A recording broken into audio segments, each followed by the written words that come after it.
Welcome, everyone. I know folks are still coming into the webinar. I'm really excited to see so many people being able to join us today for Grand Rapids Canal History from Water Power to Hydroelectricity. My name is Kimberly McKee, and I'm the Director of the Cucci Office of Local History. The Cucci Office of Local History was founded to give voice to diverse communities through history. We do so through a variety of projects and programs. One of these programs is the Grand Rapids Time Traveler series that you're here joining us today. And so we've been moving through the decades, and today we're going to listen to Jim Winslow, trustee of Grand Rapids Historical Society, presenting on Grand Rapids' history of water power and how it literally shaped the city and its future. Please use the Q&A feature if you have questions to be addressed during Q&A. Please note that we may not get to all audience questions and that this webinar is being recorded and will be available online later this week. So thank you again for coming today, and I'm going to turn it over to Jim. I can't wait to listen and learn more about Grand Rapids hydroelectric power. Hi, thank you. Welcome. Let me get that shared.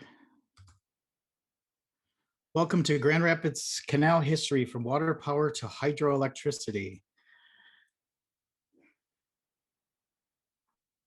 So in 1830, this is basically what Grand Rapids looked like along the Grand River. It was the Rapids, local tribes, the Three Fires Confederacy, or the nation of Ojibwa, Chippewa, Odawa, Ottawa, or Potawatomi, settled the waters that supplied both their drinking, their fishing, cooking, and bathing. And early on in 1835, Judge John Almy, a civil engineer and surveyor for the Kent Company out of Detroit, had come here with Lucius Lyon and Nehemiah Oakes Sargent to survey what was then called Kent, the city of Kent, which is basically Lyon Street North on the east side of the river, and to survey what would be locks to get past the rapids. They started building the canal in 1835. They finished about 1842. They ran out of money and actually never did build the locks, but found that the canal was useful for other purposes. And so they built mills and that along the canal. And there's just more of it. And then in 1847, William T. Powers, I want to introduce him here kind of early on, basically because he will be brought up quite a bit in here in the presentation, because he will become an expert on the river, water power, and finally be known as Mr. Electricity with hydroelectric power at the end, basically towards the end of this presentation. I'm kind of following you through this strange timeline from basically the area that is the dam to the south, which is basically the Blue Bridge, or the Grand Rapids, Indiana Railroad Bridge. So William T. Powers arrived in 1847. He was encouraged by his relatives, John Ball and some of the other Ball cousins that had already settled the area and had invested early on. He will also build the first furniture factory by 1850 and have 11 to 14 craftsmen under his employment. It is not certain yet, but this building here in the center of this image, this painting, is very possibly that mill that was 1850.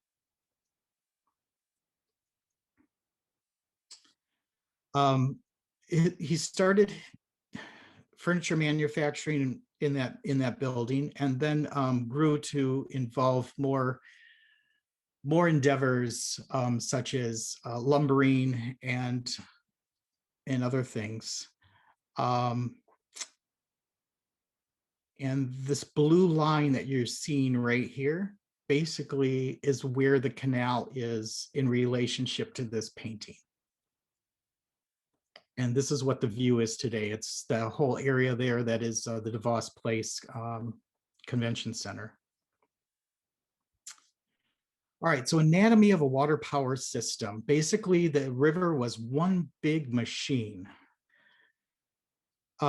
Basically, like, and I mentioned that I'm telling the story from the area which is the dam southward, which from the dam south is about half of the rapids. The other half of the rapids is basically buried underwater, goes up to the north side of Leonard Street. These two blue lines represent where the two canals, the East Canal and the West Canal are, that cut through basically downtown, actually, and kind of shaped the river.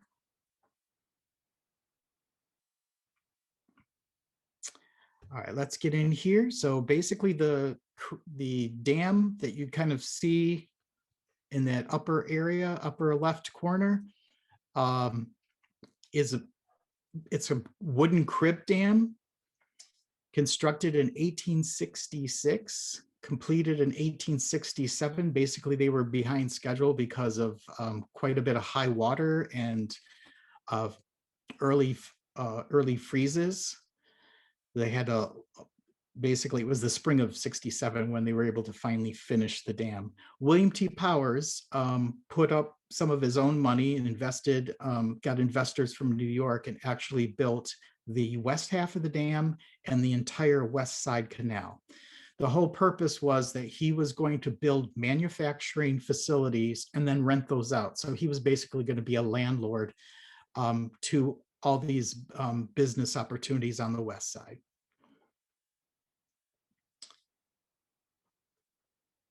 And then again, this is just a little further down. We're looking between Bridge Street and the Pearl Street Bridge. And then in the lower right corner is the area that we know today as the Blue Bridge, but that Blue Bridge is actually, I think, the fourth bridge that was in that location. This what we're seeing right here is actually the second bridge shown.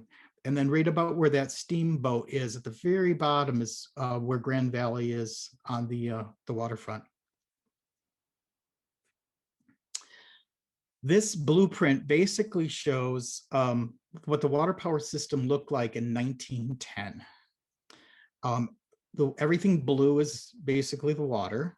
Anything red is any of the businesses and manufacturing that utilized water power or was a part of water power. So we've got everything from the dam at the far left to actual cable systems that took water power from wheelhouses and distributed it to the east side via half-mile cables. In this particular slide, we're seeing a Brockmeyer piano company, Butterworth and Lowe. That was their ironworks down there. Grand Rapids Grain and Milling. We had Alexander Dodd's woodworking equipment. Munson Edge Tools, another type of woodworking. They were not just doing things with wood, but they were making the equipment and the machinery to tool that wood. Grand Rapids Upholstery for another part of the furniture industry, and then Berkey and Gay, which is one of the largest facilities on the East Side Canal, along with Bissell. And then on the west side, we see Perkins and Company, and they actually took up what was the old Harrison Wagon Works. We'll learn a little bit more about Harrison Wagon Works, but they eventually moved out to what is Harrison Park. We have Herbert Barclay Wagon Carriage Factory. And what was interesting about that is they started with wagons and carriages and eventually became an automaker with undertaking ambulances and trucks later on. William T. Powers owned half of the water rights on the canal. Basically what that meant is he rented out half of those rights to businesses, and as they needed more power, more water power, he would then rent out those that other power. And let me show here.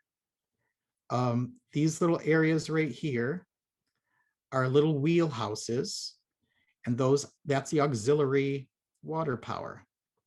And there's a little red line that's going from those wheelhouses to some of these factories, and that is a cable power. And I'll show you here in a second what that looks like. In this slide, we also see in the upper kind of just left of middle is the Bissell factory complex. You can see their water flume, but they used up a lot of water to produce what they were working on there with the Bissell sweepers. And then we've also got the Butterworth and Lowe engine factory. They were making steam engines there. And this is the area in which the Michigan Railway interurban terminal would eventually be. On the west side, we have some Powers establishments. We have the Powers Manufacturing right along Bridge Street. Later, it was known as Sullivan's Tiles, but during the building was actually built in the manufacture of faux marble, which was going to be this composite pressed marble created from gypsum. I don't know how well that went over, but anyways, we've got Star Mills, which is part of Voigt and Herpelsheimer's. Then we have Powers and Walker Casket Company. It was one of the largest casket companies in North America.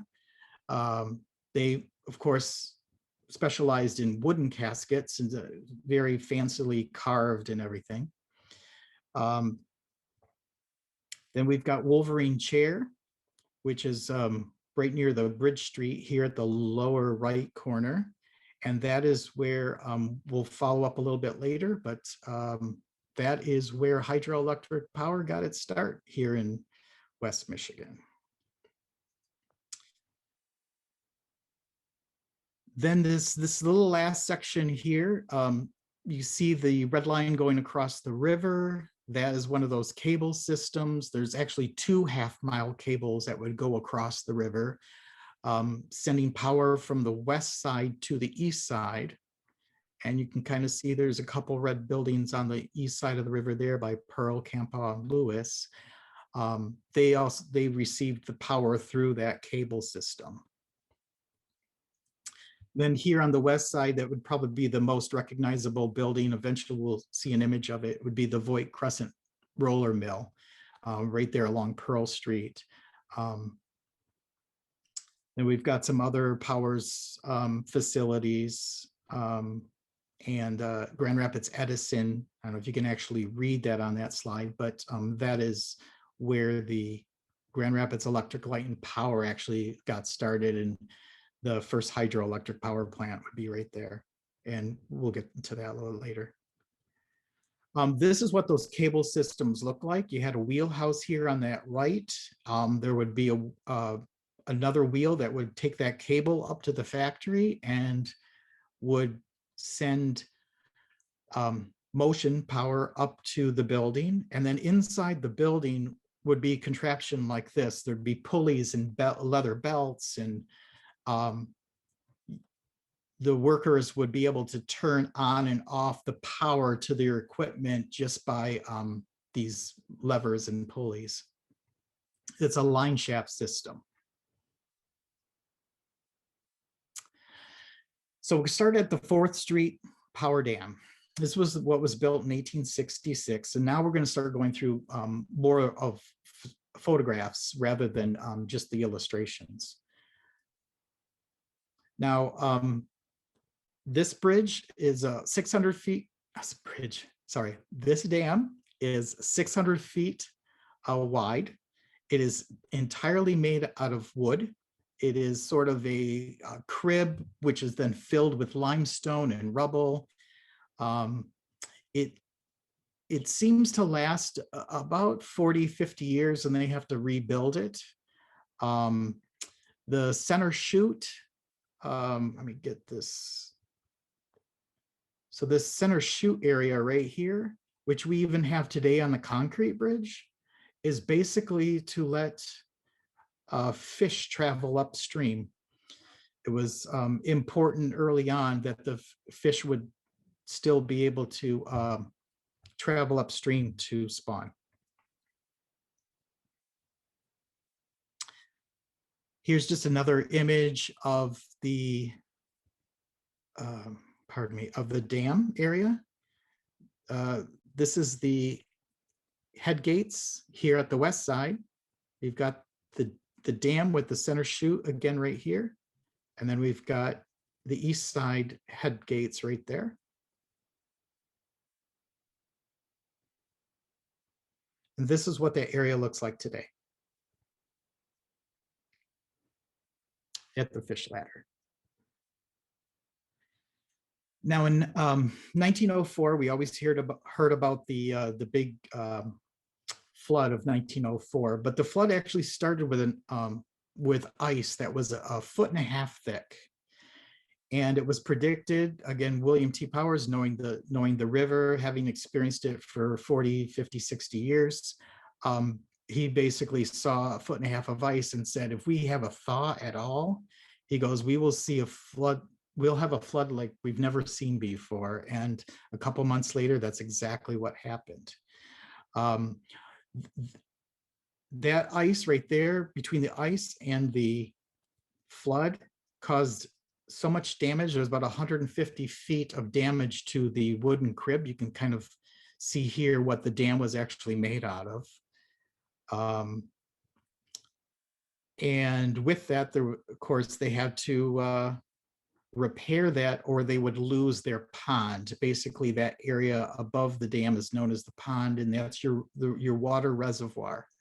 And by this time in 1904, Grand Rapids was getting their drinking supply from the river as well. And so if you start to lose this pond up here, you're going to start losing your drinking water as well.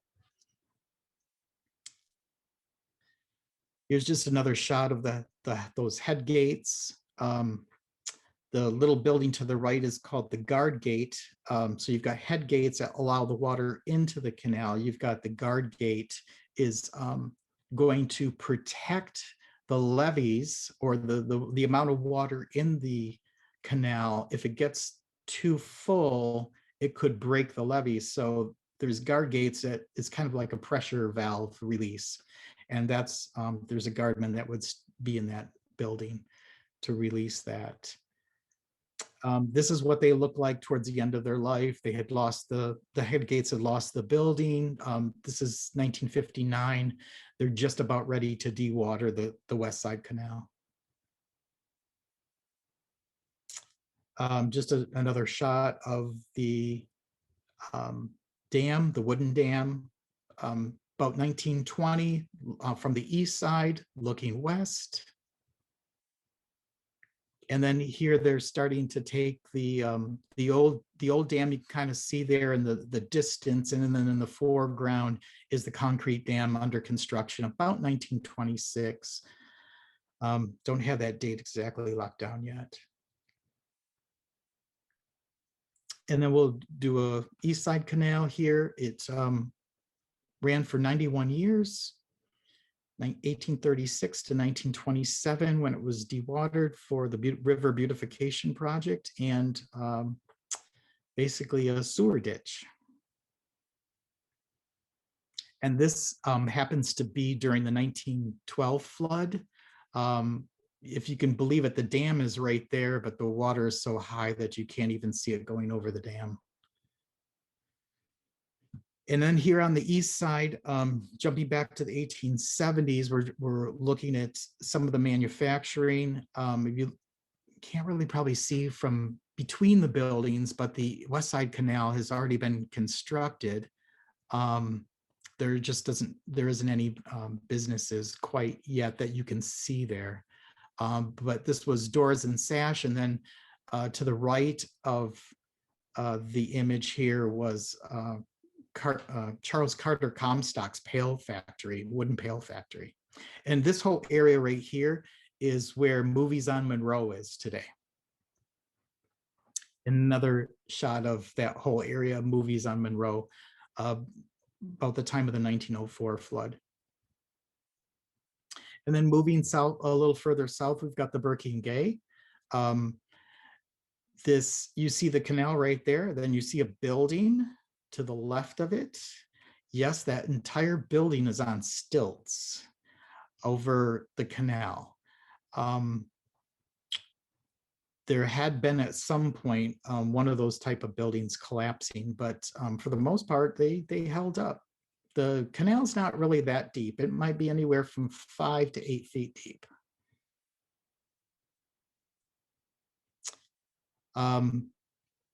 Moving a little bit further, this is Bridge and Monroe. This is where the Row Hotel is today and Atwater Brewing. And then this blue line represents where the canal was cutting through. So even though you see these buildings, there was actually water running underneath Michigan Bridge Street right there. Here's another shot, and I'm gonna go ahead and turn on those blue lines. That basically is showing underneath this roadway is the canal. And then on the west side, you also see the canal cutting across over there. This is 1923, just a few years before the East Side Canal will be dewatered, turned off. And same sort of thing here. We've got the canal cutting through. This is the Bissell factory from 1882 to 1959. It was on this location. They actually stopped using water power about, well, it would be like 1926 or 27 when they stopped using water power. And another shot of the Bissell factory from the riverside. And again, this is that whole area, which is at DeVos Place Convention Center. All right, quick rundown of the west side. That operated from 1866 right up until 1959. It was there, although water power was only being used up until 1956. As early as 1843, Judge John Almy, who also surveyed the west side, was going to survey the east side, or I'm sorry, surveyed the east side, was going to survey the west side. But another group came along in 1856, Wooden Company, and they decided that they were going to build a canal on the west side. And William Harrison of the Harrison Wagon Works that we had first heard about. This is the whole Harrison complex, Perkins complex, basically from the right half of the screen here. They built, let me see this here a second. This stone building, and this can be seen in drawings and photographs from the 1850s. That was the largest stone building in Michigan at one point. But it wouldn't be, they didn't get the canal going at that time. So about 10 years later, that's when William T. Powers comes in, buys up all this land and builds his canal. I don't know why that's there. All right, coming down a little further, we're just coming south of Bridge Street now. On the west side, we've got Star Mills. This originally went in 1868. It shortly was operated by Wyckoff, Hibbard and Company partnership with Wellington Hibbard. They were in business for about 14 years when Voigt and Herpersheimer came along in 1882 and purchased them. Actually, they purchased them, and then eventually they purchased what would be the Crescent Mill. So they own 2 flour mills. Something I should mention here, I didn't mention when I was on the east side, but some of those flour mills would grind flour 2 days out of the week, and they would grind gypsum a day or 2 out of the week. And so they would alternate what type of product they were producing that day or that week. Here's another shot of the Star Mills after Voigt and Herpelsheimer purchased it. The smokestack that you see in the middle of the screen, a lot of these businesses along the canal realized that in the times of flood or in low water, there wasn't enough water for power, so they had to have a steam backup. So that's what you're seeing here. You're going to see a lot of these where they're basically steam houses to produce power. We also have just to the left of that is the German English schoolhouse, which has always been the red schoolhouse. We lost that in a couple fires back in 1978. Or I'm sorry, no, it was like 1980, 81. But that is one of the third or fourth location for Joseph Jacobois, Westside Ironworks, which eventually became Monarch Machinery. They're still in town, but I think they're owned by a German company now. This blue line basically shows where the canal cuts through. And this is just another shot looking a little, looking northwest up towards the manufacturing there on the west side. To the left, we basically have the Powers and Walker Casket Company. That building, that I believe is the fourth building on that site. It burned several times and was rebuilt. And again, you see the schoolhouse just right of center, and then Star Mills, which was Voigt Herpelsheimer at that point. Again, most of these buildings were built by William T. Powers or commissioned to have them built.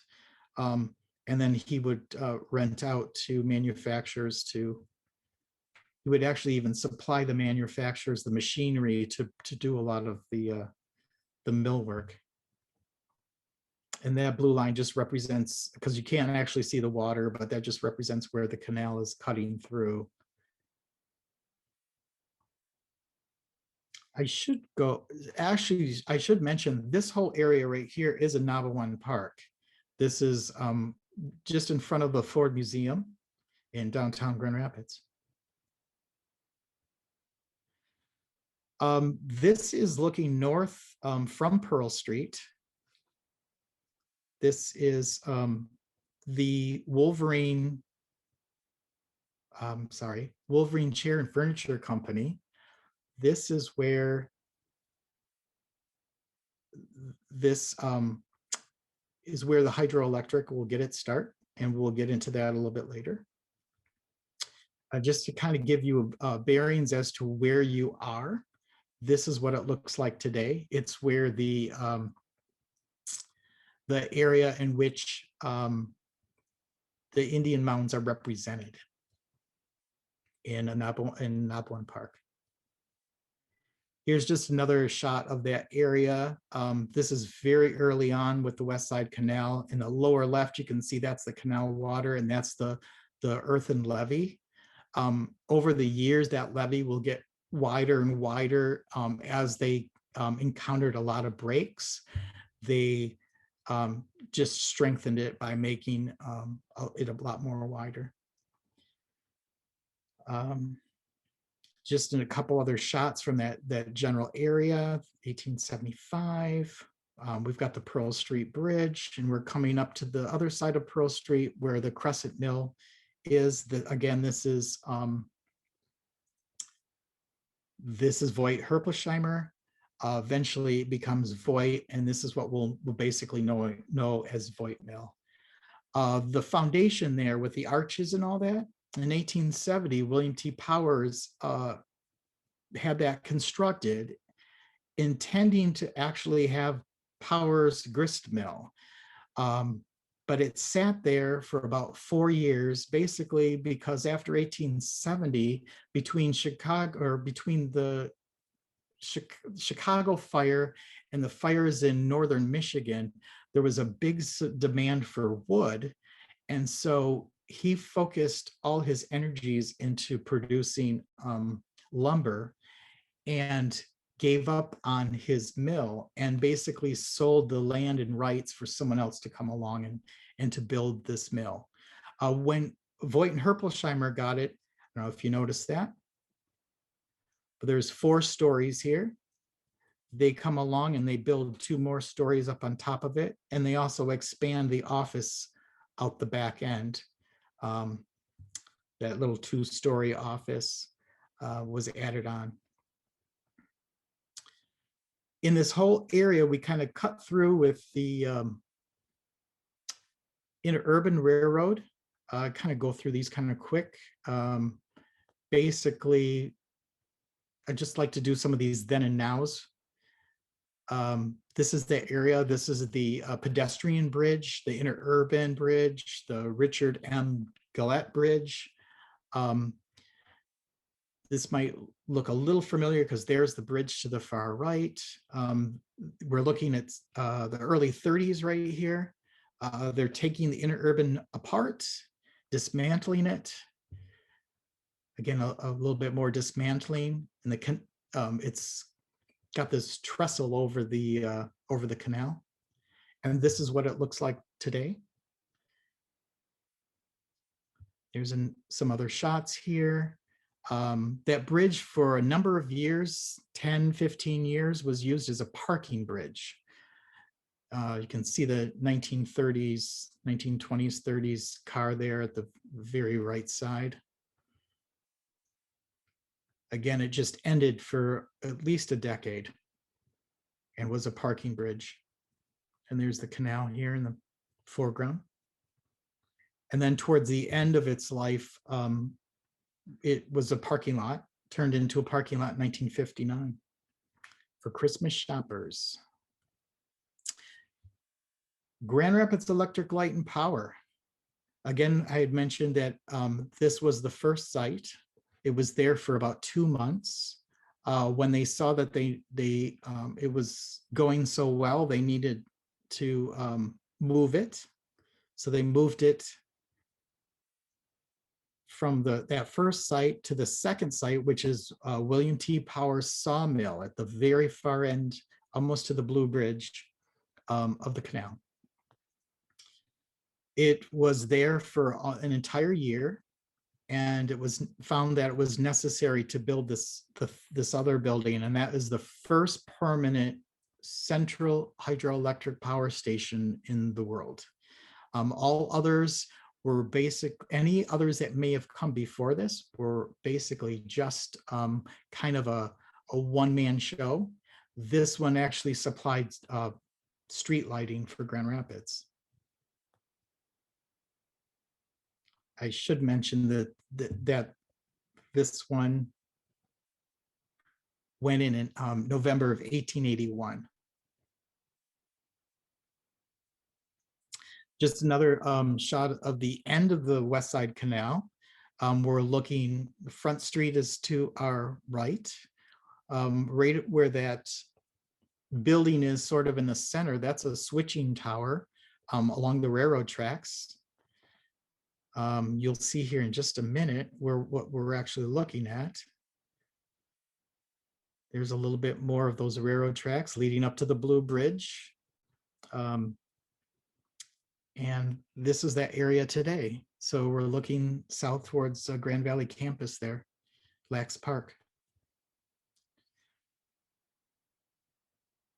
And here at the basically towards the end here, we've got,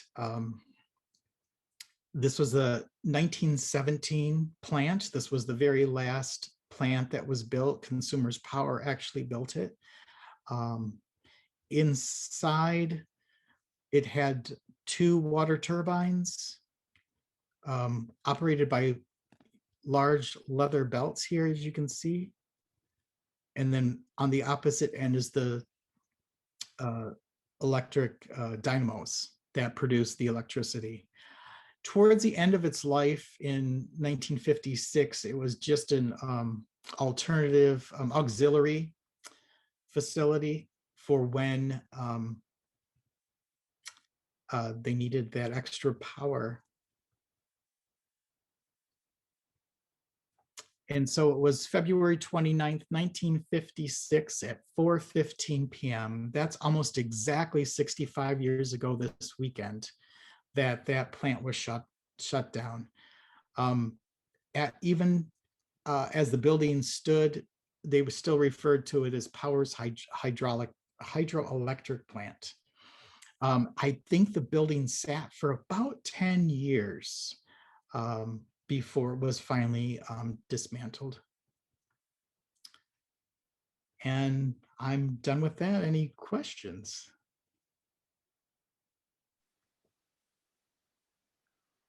So, Jim, thank you for such a wonderful presentation. Thank you. As Jim moves from his sharing his screen, what I'm going to do is just get ready to start Q&A. Again, I feel like I learned a lot. In fact, this presentation really reminded me of some of the work that we had done through the connections along the Grand River project that was funded through Michigan Humanities that Jim actually did contribute to. So that was really great. So thank you for that. What I will say is that my first question, and again, if you have any questions, please feel free to drop them in the Q&A, but I have a handful of questions just from listening to you. And so I guess my first one is, how did the early adoption of hydroelectricity change the area's reputation? Was this seen as kind of an advanced forward-thinking move or more of a risk? You know, it's interesting. They kind of looked at it as just kind of, they stumbled on this thing and they didn't really think much of it. I think it would be some of those that followed about the turn of the century, late 1890s and the turn of the century, when Foote came along, the two brothers that built Croton Dam and that whole hydroelectric, where you could transfer the power, the electricity further, you know, with AC current, because this was all DC. This was basically short distance current. I don't know if that answered your question. No, it did. Thank you. And so then I guess thinking about that, then did other municipalities or power companies end up coming to Grand Rapids to observe how these hydroelectric power plants were working at all? Or did anybody from DC go elsewhere at the time? I did hear, I haven't gone enough research in that area, but I did hear that there was a lot of that happening.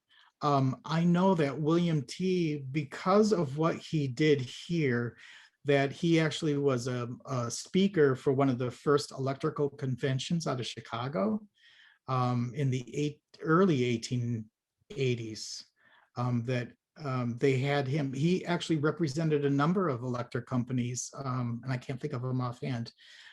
Not just here, but also national organizations of electric companies. He represented speaking before the convention in Chicago. Okay. And so then I guess, why did the city end up moving away from water power? And then are you familiar with, or have you heard of any efforts to move back to more hydroelectric options? Well, a couple interesting things. The city, so this was kind of a private enterprise for at least 20, almost exactly 20 years. It was actually 22 years. And William T had been president the whole time up until 1902. Grand Rapids Edison had already been in town for about 15 years at the time. They bought them out. They bought a lot of the little guys out to form a larger conglomerate. Eventually, Consumers Power takes over all of them. But actually, get back to your question. I forgot where it's going with that.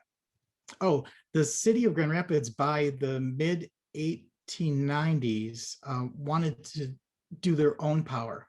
So they built a steam plant over kind of where the city buildings are now off market. They thought that they could handle their own power, their own electrical development. And they they didn't even pay mind to the fact that, hydroelectric is basically free energy in a way. You've got all the equipment that um, but yeah, the city was not, they weren't interested in that sense. Eventually Consumers Energy with Foote, the two Foote brothers, and then building the big hydro electric plant out there with Croton and then Ludington. That's kind of the direction things went. And this is an audience question. Somebody is interested then thinking about, with today's emphasis on sustainable energy, if there's a chance that we could return back to hydroelectric power. So even if no one is interested in necessarily doing it now, are there the opportunities along the river for folks who wanted to do that right now? I would love to see that. I know that in my research, I found that when they shut it off in 1959, they had a 20-year window that they could open that back up, and the city at their own expense would put water power back in up to 1979. I've also seen some engineers reports that in 1985, they were seriously looking at going back to some sort of hydro system.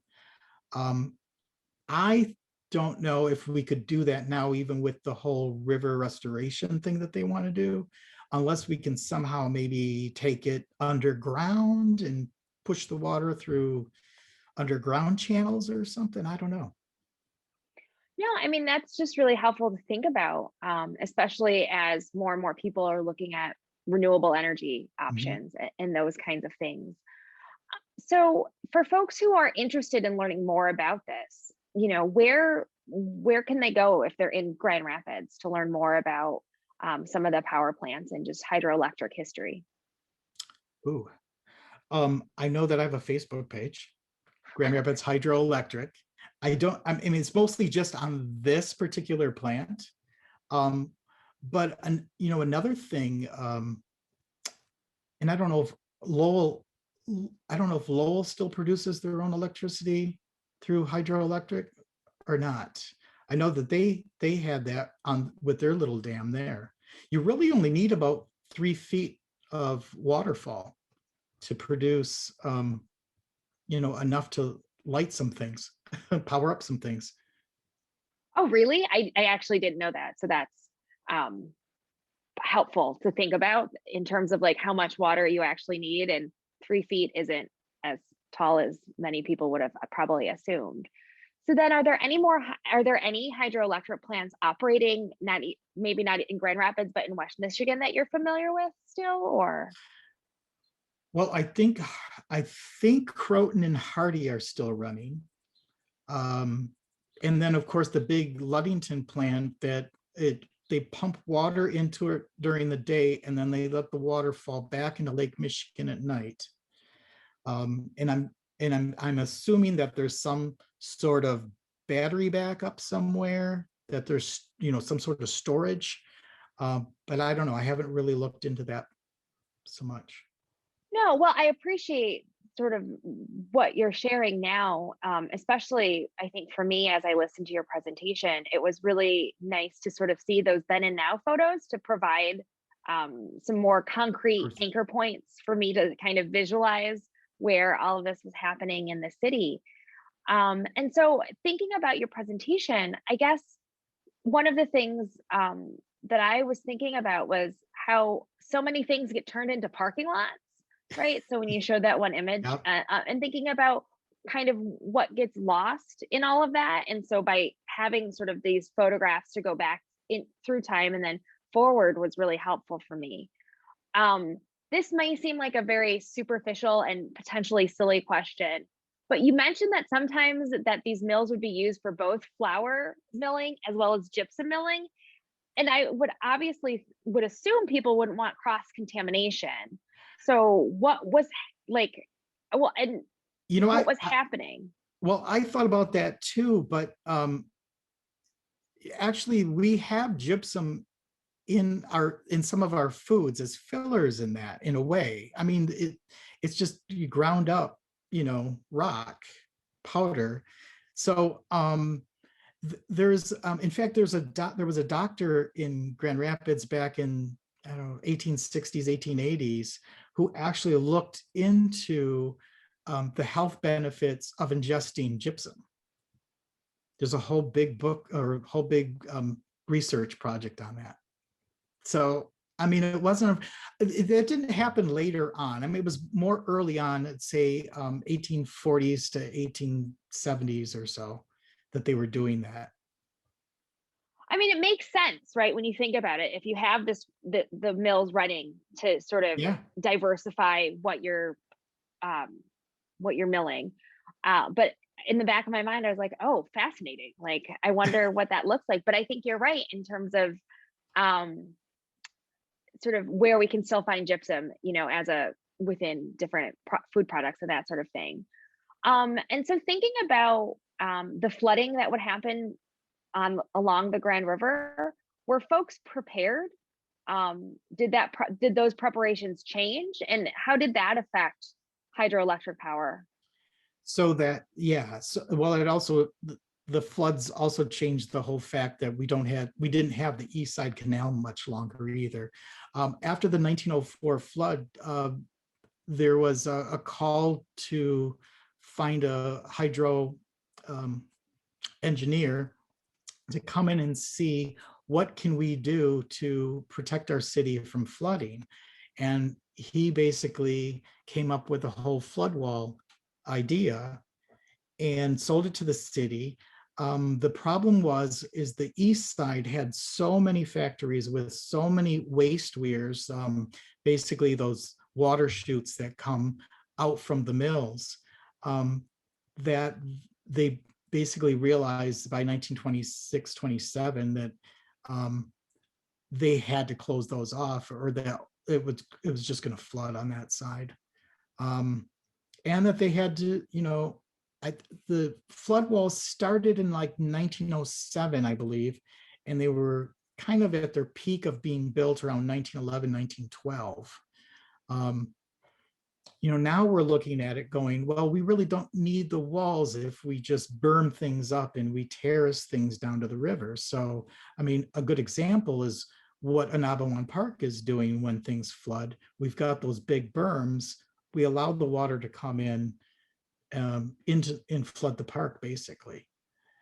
Any water that we can allow to fill a space is that much less that we're going to have in height. That makes sense. Just thinking about the flooding and what that does. And so you alluded to, and maybe, and I apologize as I was listening if I missed this somehow. So is it because of the flooding that's sort of what precipitated the East Side Canal end up being dewatered and turned off? That was part of the reason, because they knew, because of those waste weirs, that they couldn't control the flooding, even if they have gates very similar to the gate that is under the Blue Bridge there by the Courtyard Marriott. Mm-hmm. They would have to produce gates like that all along the east side of the river. And they never did come up with that. So No, that's really helpful. And then I think my last question for you is, how did you even become interested in this topic? well, the weird thing was, I was in the middle of researching the Powers Opera House. William T. Powers is a great granduncle. He's my great grandfather's. He's my great grandfather's uncle, or my great great grandfather's brother. And in any case, I was studying his opera house, and then Professor Carl Badgema comes along and goes, "Well, you got to write about the canal first." I'm like, "What do you mean?" And he's like, "Well, it was the money from the canal that built the opera house." And I was like, "Okay." Well, then he handed me all his research, like 1,000 news articles over, 100 years. And I've just scoured those and tried to put something together. So I kind of fell into it. I don't know, what is it, about 7 years ago now?